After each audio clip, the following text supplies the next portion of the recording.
여러분, 사람들이 인생을 살다 보면 크고 작은 위기들을 많이 만나게 됩니다.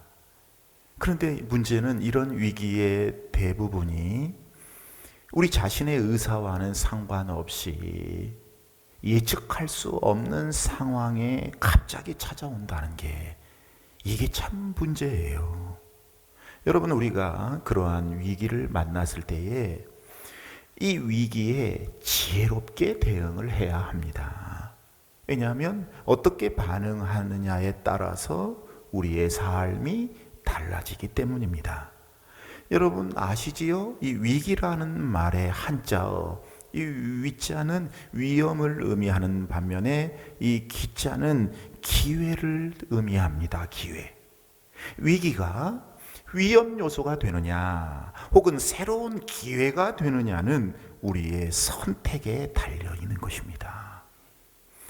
여러분, 이 세계 역사에서 최근세사에서 가장 끔찍하고 고통스러운 사건을 하나 들라 이렇게 말하면 저는 2차 대전 당시에 이 나치의 유대인 학살 사건이라고 말하고 싶습니다. 그 많은 유대인들을 다 죽여버렸잖아요. 여러분, 이런 비인간적 학대 사건의 가장 중심적이고 상징적인 장소가 뭐냐면 아마도 아우슈비츠 수용소였을 거예요. 수용소. 여러분, 이 수용소에 갇혔던 사람들 가운데 오스트리아 빈 의과대학의 유명한 정신의학 교수인 빅터 프랭클 박사라고 하는 분이 있었습니다.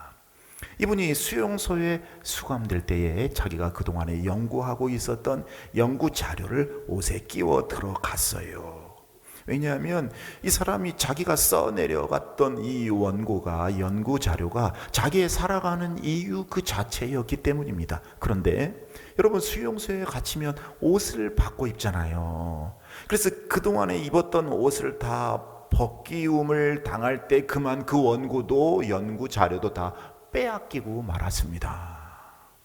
자기 삶의 이유요, 생존의 목적이요, 삶의 유일한 희망이었던 이 원고를 빼앗기니까 이 프랭클 박사가 생각하기를, 이게 내가 이제 살 필요가 있는가, 이런 고민을 하게 됩니다.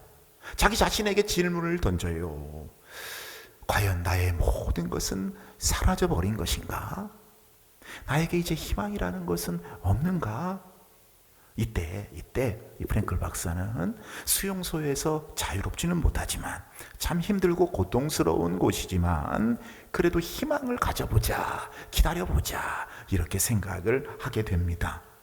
여러분, 이 원고를 다 그동안 연구했던 내용들을 다 뺏겨버리고, 옷을 뺏겨버리고 이제 누더기 옷을 걸쳐 입는데 주머니에 손을 넣는데 이 주머니에 뭐 하나가 이렇게 집히는 게 있었어요. 종이 한 장이 꾸역꾸역 돼 있었어요. 이 펴보니까 놀랍게도 기도문 형식으로 기록된 성경 구절이었습니다. 유대인들이 가장 소중하게 여기는 신명기 6장 4절 5절 이 쉐마 이스라엘 말씀, 곧 이스라엘아 들으라, 우리 하나님 여호와는 오직 유일한 여호와시니 너는 마음을 다하고 뜻을 다하고 힘을 다하여 너의 하나님 여호와를 사랑하라 하는 말씀이었어요. 전율했어요. 전율. 하나님이 여기에도 계시는구나. 하나님이 나를 버리지 않으셨구나. 그래서 이 빅터 프랭클 박사가 그 수용소 속에도 살아계신 하나님을 붙들고 살라고 하는 이 계시의 말씀이 있었구나 하고 이 말씀을 받아들이고 간직합니다. 새롭게 결심하고 결단해요. 그래, 그렇다면 이 감옥을 나의 연구실로 삼겠다.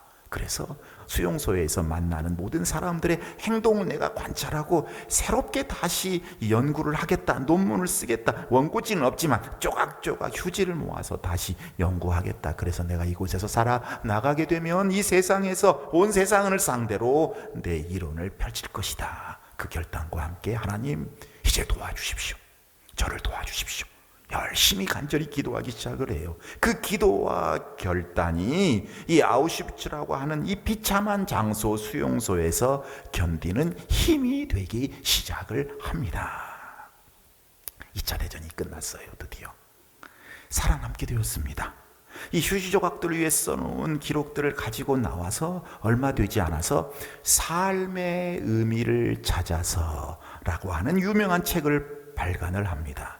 여러분, 이 책에는요, 삶의 의미를 붙들고 있으면 어떠한 고난도 거뜬히 다 극복할 수 있다 하는 내용이 기록이 되어 있어요. 여러분, 의미가 중요하다는 거지요. 여러분, 정신의학사의 소위 의미요법, 여러분 인터넷 한번 찾아보십시오. 로고테라피라고 하는 매우 중요한 공헌을 하는 위대한 대학자가 탄생하는 순간이었습니다. 이 빅터 프랭클, 그에게 위기가 닥쳐왔지만 하나님을 새롭게 만남으로 그 위기가 오히려 새로운 인생의 미래를 여는 놀라운 기회가 될 수 있었던 것입니다.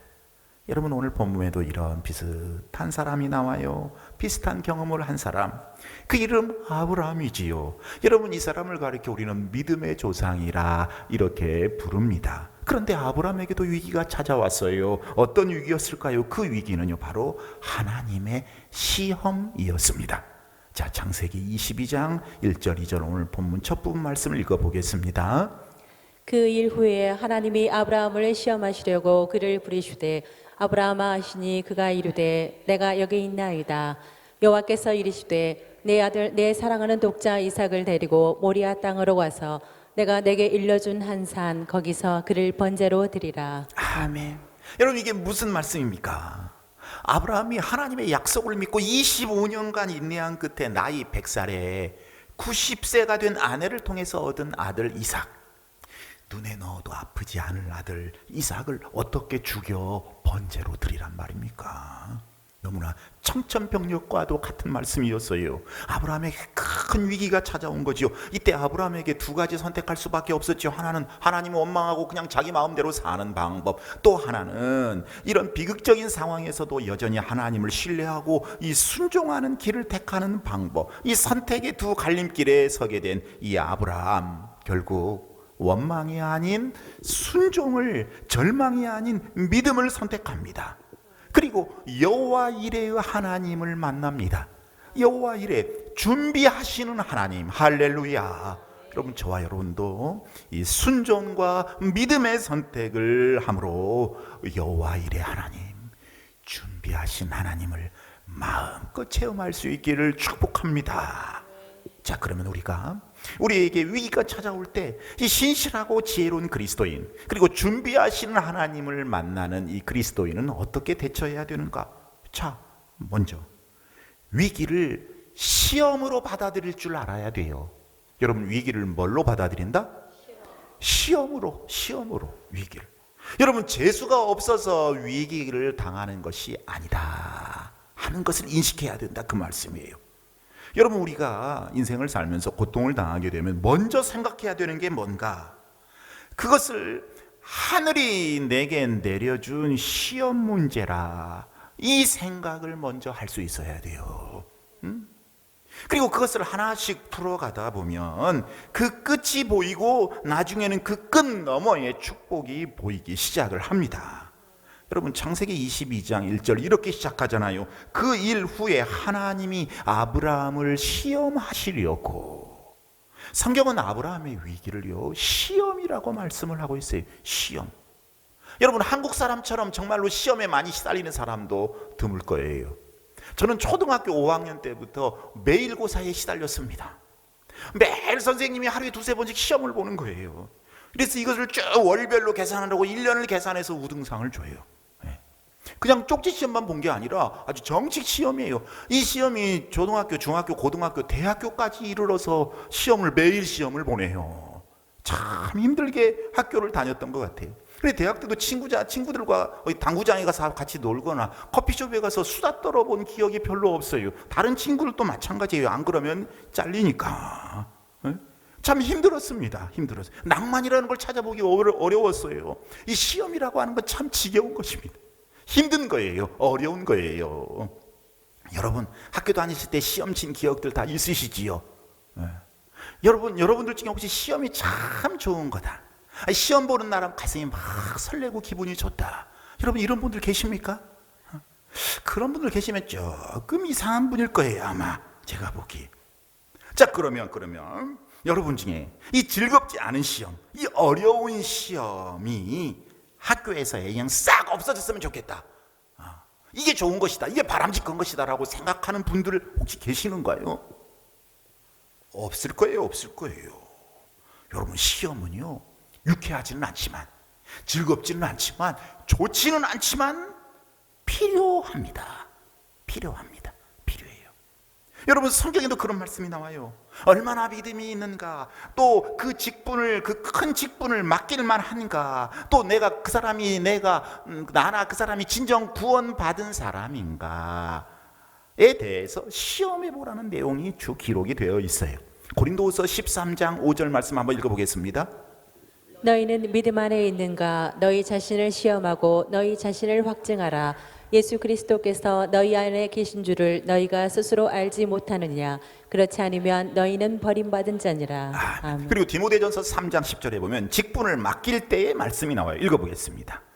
이에 이 사람들을 먼저 시험하여 보고 그 후에 책망할 것이 없으며 집사의 직분을 맡게 할 것이요. 또 요한일서 4장 1절에 보면 사랑하는 자들아, 영을 다 믿지 말고 오직 이 영들이 하나님께 속하였나 분별하라, 시험하라, 이렇게 말씀을 하고 있어요. 그러니까 여러분, 우리는 자꾸 시험해 봐야 돼요. 어떤 야비하고 부정적인 시험 말고 이 긍정적인 시험을 지향해야 합니다. 그뿐만 아니에요. 우리가 시험을 받는 것도 필요합니다. 시험이 왜 필요해요, 여러분? 시험이 왜 필요합니까? 우리가 시험을 치고 나서 객관적으로 자신의 실력을 파악하게 됩니다. 그리고 시험 후에 모자라는 부분을 생각해서 보충하게 되지요. 내 실력이 향상되게 됩니다. 인생의 시험도 마찬가지예요. 인생의 고난의 시험을 통과하면서 내 부족함을 발견하고 자신을 성숙시키는 사람은요, 인생의 이 퀄리티가, 인생의 그 질이 향상돼요. 이 성숙한 사람으로 변화되는 거예요. 그래서 성경은 야고보서 1장 2절에서 4절에서 그렇게 말씀하잖아요. 내 형제들아, 너희가 여러 가지 시험을 당하거든 온전히 기쁘게 여기라. 아멘이 쉽게 안 나오잖아요. 이는 너희 믿음의 시련이 인내를 만들어내는 줄 너희가 알미라. 인내를 온전히 이루라. 이는 너희로 온전하고 구비하여 조금도 부족함이 없게 하려 함이라. 여러분, 시험에는요, 두 가지 종류가 있어요. 하나는 마귀에게서 오는 시험이 있고, 다른 하나는 하나님이 직접 하시는 시험이 있습니다. 마귀에게서 오는 것은요, 우리의 죄성을 이용하는 거지요. 유혹이라고 말합니다. 다윗이 밧세바를 범한 사건이나 사도행전에 나오는 아나니아나 삽비아가 절반만 헌금하고 다 했다고 거짓말한 거, 이게 다 유혹에서 나온 거예요. 유혹은 우리로 하여금 죄를 짓게 만듭니다. 상처를 줍니다. 고통을 안겨다 주지요. 반면에 하나님이 직접 하시는 시험이 있습니다. 그 시험은 테스트 그 자체예요. 시험을 통해서 우리의 믿음을 점검하고 성숙하게 만드셔서 복을 주시고 크게 쓰시기 위함입니다. 그래서 유혹이 파괴적이라고 한다면 시험은 건설적이에요. 유혹이 소비적이라고 한다면 시험은 생산적입니다. 유혹이 죄성과 연결된 일이라면 시험은 하나님과의 올바른 영적 관계를 의미하는 거예요. 자, 여러분, 하나님이 우리를 시험하시는 것은 우리를 어렵게 하거나 부담스럽게 하려고 하시는 게 아니에요. 불같은 시험을 당해도 그 시험을 통과하면 우리는 정금 같은 믿음과 축복을 얻게 되는 줄로 믿습니다. 그래서 시험은 신앙 성장에 꼭 필요해요. 하나님의 큰 뜻을 이루기 위해서는 필히 통과해야 할 축복의 관문인 거예요. 그러므로 여러분, 인생의 위기가 올 때 하나님 이것 좀 없어지게 해주십시오, 이렇게 기도하지 마시고, 또 세상 사람들처럼 야, 이거 재수 없이 나한테 이런 일이 걸렸구나, 이렇게 생각할 것이 아니라 이것은 하나님이 나를 향한 시험이구나 생각하고 이 시험 잘 봐야지, 하나님 제가 이 시험 답안을 잘 쓰게 해주십시오 라고 하나님 앞에 기도할 수 있기를 바랍니다. 여러분, 시험을 허락하신 하나님의 뜻을 생각할 수 있어야 돼요. 그리고 그 시험을 잘 극복해서 얻을 유익을 생각할 수 있어야 돼요.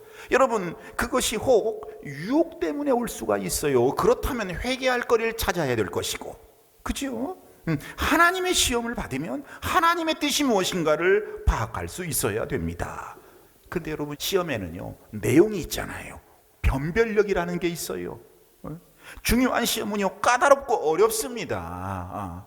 까다롭고 어려워요. 그러나 그 어려운 중요한 시험을 패스하면 하나님의 놀라운 축복이 기다리고 있는 거지요. 자, 여러분, 오늘 시험 보세요. 아브라함이요, 엄청난 시험을 겪게 됩니다. 위기를 겪게 돼요. 독자 이삭을 하나님께 번제로 드리라는 거예요.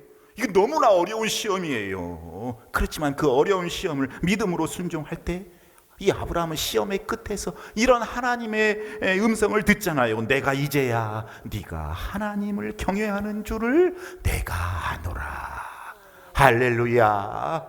아브라함 이제 끝난 거예요. 이제 아브라함은 이제 축복의 길이 열리는 거예요. 자, 여러분, 여기서 우리가 중요하게 생각할 건 뭐냐면 아브라함이 하나님의 음성을 들었다는 거예요.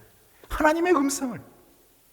여러분, 본문 1, 2절에서도 아브라함이 들었거든요. 아브라함아 하시니 그가 이르되 내가 여기 있나이다. 여호와께서 이르시되 네 아들 네 사랑하는 독자 이삭을 데리고 모리아 땅으로 가서 내가 네게 일러준 한 산 거기서 그를 번제로 드리라.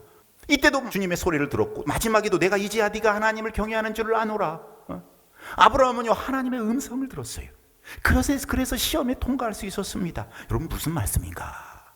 우리는 언제 주님이 불러도 들을 수 있는 귀가 열려 있어야 돼요. 여러분, 시험을 하시는 것은 하나님의 음성입니다. 하나님의 음성. 우리에게 시험이 위기가 닥친 것은 이거 하나님의 소리예요. 이거 들을 수 있어야 되는 거예요. 어떤 자녀가, 여러분, 성화를 하나 봤어요. 성화. 여러분, 예수님이 문 밖에서 이 문 두드리고 계시는 그 성화 여러분 본 기억이 있으시지요? 어떤 자녀가 그 성화를 보고 애기가 아빠, 예수님이 어제도 지난주일에도 지난달에도 저렇게 두드리고 서 계신데 오늘도 왜 저렇게 못 들어가고 있어? 저렇게 두드리고 있는데. 그때 그 아빠가 아주 지혜로운 대답을 해줬어요. 대부분의 사람들은 이놈아 그림이잖아, 그림이니까 못 들어가지, 이렇게 대답할 것입니다. 그런데 참 신앙 좋은 이 아빠가 그래, 아빠도 봤어. 지난달에도 서 계셨고 작년에도 서 계셨어. 아무리 두드려도 문을 안에서 안 열어주기 때문에 못 들어가셨지. 밖에서 예수님이 저렇게 두드리고 서 계시지만 안에서 소리가 너무 시끄러워서 예수님의 소리를, 두드리는 소리를 못 들었기 때문에 문을 열어주지 않은 거야. 그래서 예수님 못 들어갔어.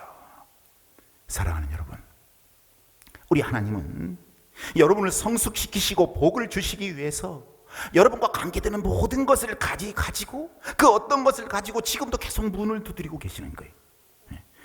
여러분에게 주님이 말씀하고 계신다, 그 말씀이에요.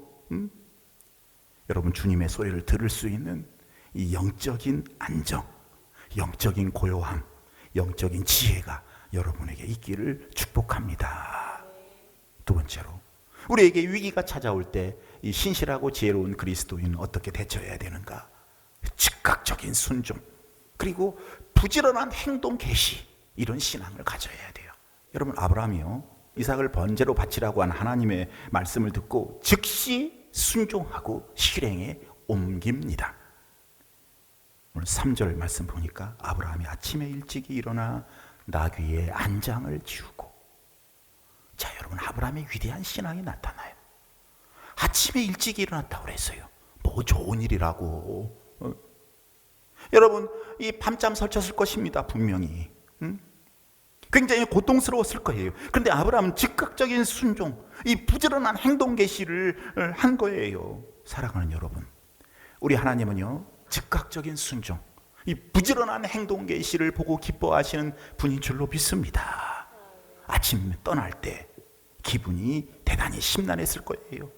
아들을 번제로 드리는데 뭐가 좋겠습니까? 마음이 지극히 무거웠을 거예요. 몸도 마음도 피곤했을 것입니다.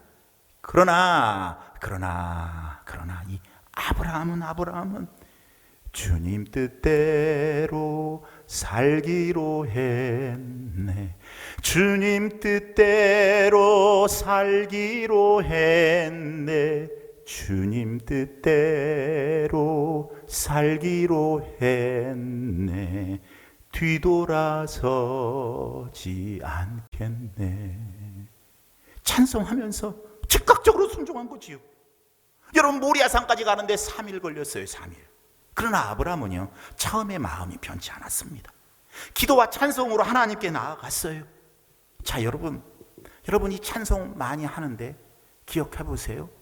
십자가를 질 수 있나 주가 물어보실 때 죽기까지 따르오리 저들 대답하였다.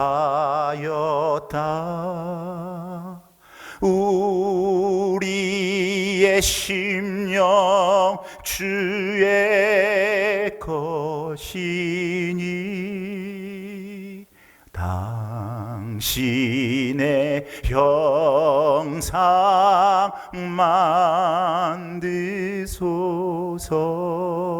만드소서. 주인도 따라 살아갈 동안 사랑과 충성 늘 바치오리다. 자, 여러분, 이 찬송 부르신 적 있으시잖아요. 하나님께서 여러분에게 요구한 것이 있습니까? 여러분, 즉각적으로 순종하십시오. 차일피일 미루지 마십시오. 미루면 결코 복을 얻지 못합니다. 미루면 있는 복도 없어지게 됩니다. 여호와 이레의 준비하신 축복을 결코 받을 수가 없습니다. 저는 여러 성도들이 저에게 기도해달라는 부탁을 참 많이 받습니다. 그런데 주의 종으로서 너무나 고역인 경우가 있어요. 제가 딱 보면 기도해봤자 이건 하나님이 절대 응답 안 하십니다. 그런데도 자꾸 기도해달라는 거예요. 하나님께서 요구하신 것을 얼른 수행하는 것이 응답과 축복의 지름길인데 그건 안 하고 자꾸 주의 종에게 매달려 기도만 하라고 하니 이게 주인의 마음을 아는 종의 입장에서 볼 때는 이게 기도가 제대로 될 리가 없는 거지요. 없는 거지요.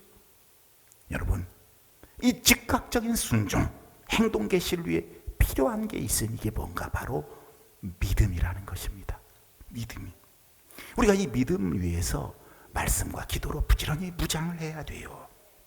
하나님의 명령대로 번제를 드리기 위해서 아들 이삭을 데리고 이 모리아라는 산 높은 곳에 제단으로 올라가는 이 아버지에게 이삭이 물었잖아요. 아버지, 불과 나무는 다 있는데 태워서 바칠 어린 양은 다 어디 갔어요? 어디에 있어요?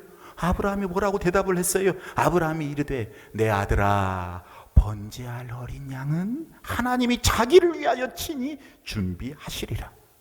믿음의 고백입니다. 아브라함은요, 하나님이 공급해 주실 것을 마음으로 믿었습니다. 믿었어요. 또 아브라함 종들과 작별하고 아들 이삭만 데리고 이 산 높은 곳에 있는 제단으로 올라가면서 종들에게 그런 이야기를 했잖아요. 자, 22장 5절에 보면 이에 아브라함이 종들에게 이르되 너희는 나귀와 함께 여기서 기다리라. 내가 아이와 함께 저기 가서 예배하고 우리가 너희에게로 돌아오리라 하고. 그러니까 아브라함은요, 이삭과 다시 함께 돌아올 것을 고백한 거예요. 믿음이 있었던 거예요. 그런데 사실은 아브라함과 이삭이 모리아산 정상에 도달했는데도 아무런 소식도 들리지 않았습니다. 대책 없었어요. 할 수 없이 아들을 안치고 아브라함이 칼을 빼어 듭니다. 이때 하늘에서 소리 들리잖아요. 자, 22장 9절에서 11절까지 말씀 읽어보겠습니다. 하나님이 그에게 일러주신 곳에 이른지라 이에 아브라함이 그곳에 제단을 쌓고 나무를 버려놓고 그의 아들 이삭을 결박하여 제단 나무 위에 놓고 손을 내밀어 칼을 잡고 그 아들을 잡으려 하니 여호와의 사자가 하늘에서부터 그를 불러 이르시되 아브라함아 아브라함아 하시는지라 아브라함이 이르되 내가 여기 있나이다 하매. 아멘. 아브라함아, 그 아이에게 손대지 말라. 아브라함아 그 아이에게 손대지 말라. 나는 그 아들을 원하는 것이 아니라 네가 나의 명령에 어떻게 반응하는지를 보기 원했다. 사랑하는 성도 여러분, 하나님께 순종할 때는 눈 딱 감고 칼같이 순종해야 되는 거예요. 칼 들어 인정사정 없이 내려치는 것처럼 우리가 하나님 앞에 순종해야 된다, 그 말씀이에요.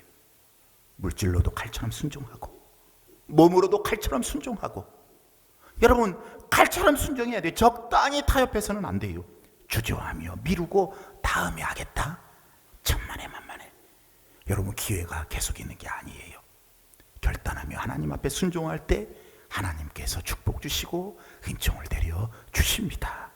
출애굽기 15장 26절에 보니까 순종하는 사람은 질병에서 고침을 받는다고 했어요. 신명기 4장 40절에 보니까 장수의 축복을 받는다고 그랬어요. 신명기 5장 29절에 보니까 자손까지 축복을 받고 번창게 된다고 말씀합니다. 신명기 29장 9절에 보면 하는 일이 형통하게 된다. 요한복음 14장 21절에 보면 하나님의 사랑을 받는다. 사도행전 5장 32절 성령을 받는다. 요한일서 3장 22절 부르짖는 기도에 응답받는다.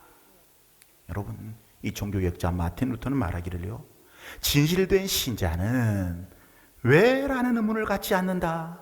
진실된 신자는 왜라는 의문을 십자가에 못 박아버리고 의문 없이 순종하는 사람이다, 이런 말을 했어요. 여러분, 순종하는 그리스도인들이 될 수 있기를 바랍니다. 마지막 세 번째, 여러분, 위기 가운데에서 우리가 주님을 만날 수 있어야 돼요. 위기 가운데. 어떤 분들은 위기를 겪고 나면서부터도 전혀 주님을 만나지 못해요. 주님을 만나지 못해요. 그래서 생채기만 있고 끝나버리는 거예요. 여러분, 아브라함이 사랑하는 아들을 제단 위에 올려놓는 순간, 그리고 칼로 제물을 내려치려고 하는 순간 하나님께서 말리시고 대신 제물로 순양을 준비해 주셨습니다. 자, 이게 22장 13절 말씀이에요. 읽어보겠습니다.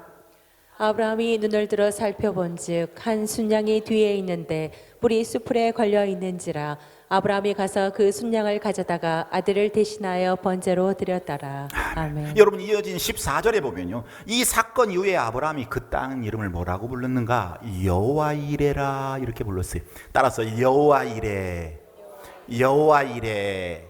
자, 여러분, 머리로만 제발 듣으시면 안 돼요.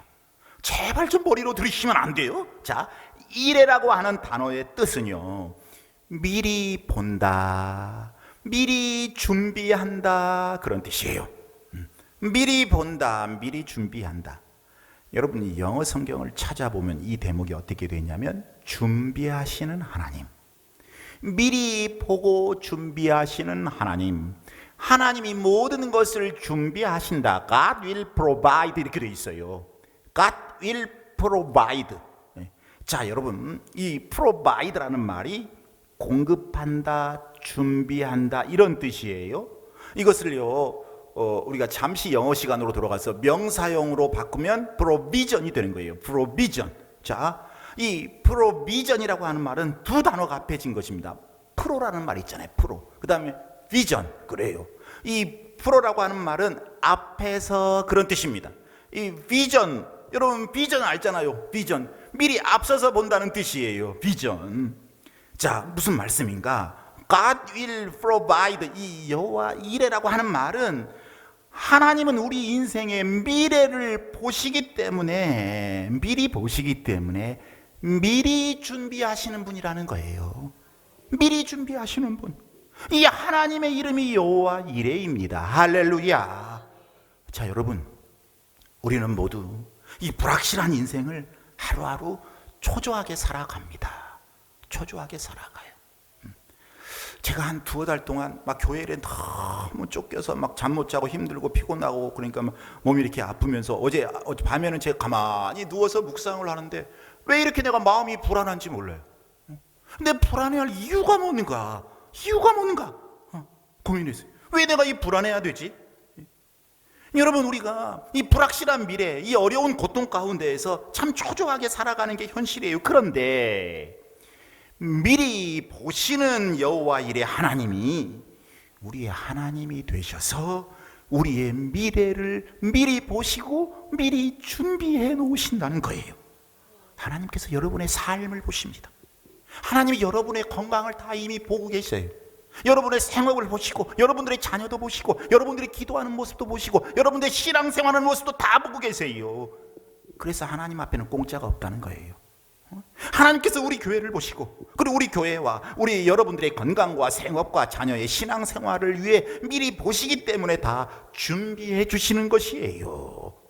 여러분, 준비하시니 난 아무것도 안 한다, 그거 안 되는 거지요. 아까 말씀 나눴잖아요. 우리가 순종과 즉각적인 믿음, 행동 개시. 자, 여러분, 하나님께서는 아브라함과 이삭을 위해 무엇을 준비해 주셨습니까? 양을 준비해 주셨어요. 양이 의미하는 게 뭐예요? 우리 주 어린 양 예수 그리스도인 줄로 믿습니다. 성경은요, 예수님을 가리켜서 우리의 죗값을 담당하기 위해서 오신 준비된 어린 양이라 이렇게 말씀합니다. 보라, 세상 죄를 지고 가는 하나님의 어린 양이로다. 여러분, 우리가 인생의 위기, 하나님의 시험을 당할 때에 그냥 재수 없다고 생각해서는 안 된다니까요. 왜 내게 이런 일이 있는가, 이렇게 생각하면 안 되는 거예요. 적극적으로 순종하고 믿음으로 반응하게 되면 우리가 그때 예수님을 만나고 이 어린 양 예수 그리스도를 체험하게 되는 일이 생기는 줄로 믿습니다. 복을 얻게 되는 줄로 믿습니다. 여러분, 본문 오늘 15절에서 18절 말씀 쭉 보면요, 아브라함에게 뭐라고 말했는가? 네가 독자도 아끼지 아니하였은즉 그랬어요. 자, 16절에서 18절까지 말씀 읽어보겠습니다. 이르시되 여호와께서 이르시기를 내가 나를 가리켜 맹세하노니 내가 이같이 행하여 내 아들 내 독자도 아끼지 아니하였은즉 내가 내게 큰 복을 주고 내 씨가 크게 번성하여 하늘의 별과 같고 바닷가의 모래와 같게 하리니 내 씨가 그 대적의 성문을 차지하리라. 또 내 씨로 말미암아 천하 만민이 복을 받으리니 이는 내가 나의 말을 준행하였음이니라 하셨다 하니라. 여러분, 우리가 그 길을 바로 알고 그 길대로 가며 기도해야 되는 거죠. 그래서 우리에게 말씀을 주신 거예요. 아브라함은 이 믿음의 고백, 즉각적인 순종, 행동의 계시, 부지런한 행동의 계시. 자, 이래서 아브라함은 자손의 축복과 또 아브라함의 자손들로 말미암아 천하 만민이 복을 받는 축복의 조상이 되었습니다. 여러분, 친정 예수님을 만나 여러분들도 여러분들의 자손들에게도 이러한 축복이 있기를 바랍니다. 여러분, 하나님 준비해 놓으신다니까요. 다 보고 계신다니까요. 염려할 필요 없어요. 출애굽해서 하나님의 기적으로 홍해를 무사히 건넌 이스라엘 백성들, 이 수르 광야라고 하는 사막길로 들어갔는데 사흘길을 걸었는데 먹을 물이 없었어요. 그 너무 목마름의 고통을 당했어요. 그런데 마라라는 곳에 도착을 해보니까 물은 있었는데 물이 써서 못 마신 거예요. 사람들이 막 모세를 또 원망합니다. 막 하면 이게 아주 큰 문제예요. 이게 하나님의 종을 원망하는 거. 이 일로 모세가 하나님께 또 부르짖습니다. 하나님이 모세에게 한 나무를 물에 던지라고 하지요. 쓴 물을 단물로 바꾸어 주셨어요. 마음껏 마실 수 있었어요. 하나님께서는 이스라엘 백성들을 다 그동안 보셨기 때문에 이스라엘 백성들을 위해 그 모세 쓴물 옆에 달게 하는 나무도 예비해 놓으신 거예요. 여러분, 우리가 이 세상을 살아가는 동안에 문제를 당하게 되면 그 문제를 해결할 수 있는 방안도 하나님께서 반드시 옆에 이 예비해 두신다는 사실, 여러분, 그러니 순종하고 믿음으로 반응할 수 있기를 바랍니다. 자, 말씀 정리합니다. 여러분, 우리가 이 시간 여호와 이레라고 하는 주님의 이름을 묵상했습니다. 하나님께서, 여호와께서 미리 보시고 아시고 준비해 놓으신다. 하나님께서는 천지를 창조하실 때 빛, 하늘, 땅, 바다, 해, 달, 별, 물고기, 짐승, 이거 다 창조하시고 난 후에 준비해 놓으신 후에 맨 마지막에 사람 창조하시고 정복하고 다스리라, 이렇게 말씀하셨습니다. 인간을 위해 그렇게 준비해 놓으신 거죠. 또 선민 이스라엘 백성들을 출애굽시킬 때 적과 꿀이 흐르는 가나안 땅을 준비해 놓으셨습니다. 또 하나님께서는 영원히 죽을 수밖에 없는 우리들을 위해서 어린 양 예수님을 준비해 놓으셨습니다. 그뿐이 아니지요. 예수 믿는 자들을 위해 천국을 준비해 놓으셨습니다. 내가 너희를 위하여 처소를 예비하러 가노니 가서 너희를 위하여 처소를 예비하면 내가 다시 와서 너희를 내게로 영접하여 나 있는 곳에 너희도 있게 하리라. 자, 여러분, 이게 하나님의 이름이에요. 준비해 놓으시는 하나님, 미리 다 보시고 준비해 놓으시는 하나님. 사랑하는 여러분, 여러분에게 어떤 어려움이 있습니까? 현실의 상황에 견딜 수 없는 고통이 있고 또 앞길이 캄캄해서 답답합니다. 답답한 일이 있을지라도 여러분 염려하지 마시고 믿음으로 순종하시기를 바랍니다. 낙심할 필요 없어요. 하나님의 뜻을 찾아야죠. 아까 그랬잖아요. 유혹 때문에 어려움이 온 거라면 회개거리를 찾아야 되고, 그죠? 하나님의 시험이라면 하나님의 뜻이 무엇인가, 내가 어떻게 답을 써야 되지, 이것에 집중하면 되는 거예요. 하나님께서 바로 여러분을 위해, 시험에 통과한 자들을 위해, 좋은 답을 쓴 자들을 위해 준비해 놓으신 복이 있음을 꼭 기억할 수 있기를 바랍니다. 그 복 바라보면서 끝까지 인내하며 기도하고 믿음으로 순종할 수 있기를, 여호와 이레의 하나님의 그 이름을 붙들며 사시기를 살아계신 예수님의 이름으로 축복합니다. 축복합니다.